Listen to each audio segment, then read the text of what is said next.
Hello friend स्वागतम जनाइছো आसाम बय रातुरपुर YouTube चेनेलर नতুन mini blog ভিডিওটো লৈ আজি গৈছিলো পাৰ্বতী পাহাৰত পাৰ্বতী দৰ্শন কৰিবলৈ। আপোনালোকে জানে নে পাৰ্বতী মন্দিৰৰ বিশেষত্ব?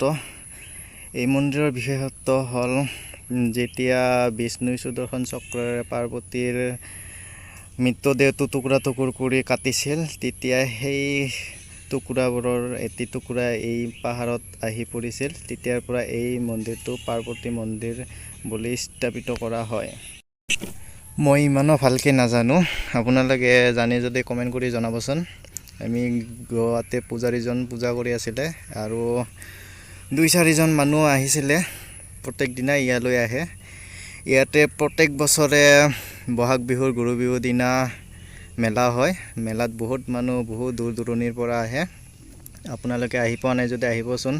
প্ৰত্যেক বহাগ বিহুৰ গৰু বিহুৰ দিনাখন ইয়াতে মেলা চাবলৈ অগণন মানুহ হয়।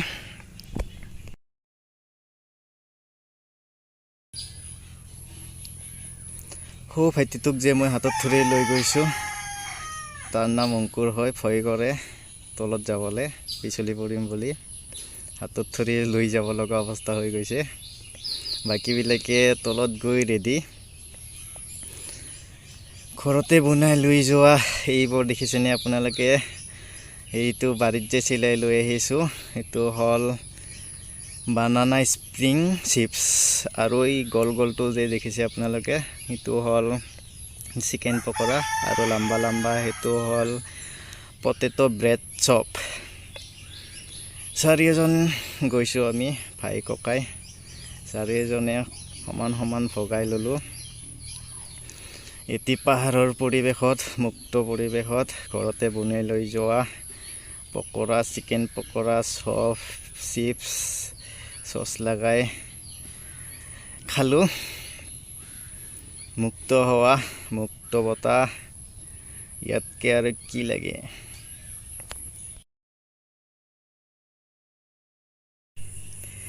দেখিছেনে ফ্ৰেণ্ড, সিহঁতৰ খোৱাৰ আনন্দ, সিহঁতৰ কি ফূৰ্তি।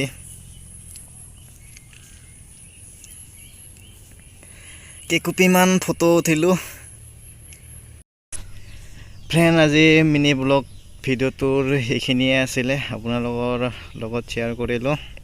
ভিডিঅ'টো ভাল লাগিলে লাইক কমেণ্ট শ্বেয়াৰ কৰি দিব। আৰু নতুনকৈ যদি মোৰ চেনেলত ভিডিঅ'টো চাই আছে, চেনেলটো ছাবস্ক্ৰাইব কৰি দিব।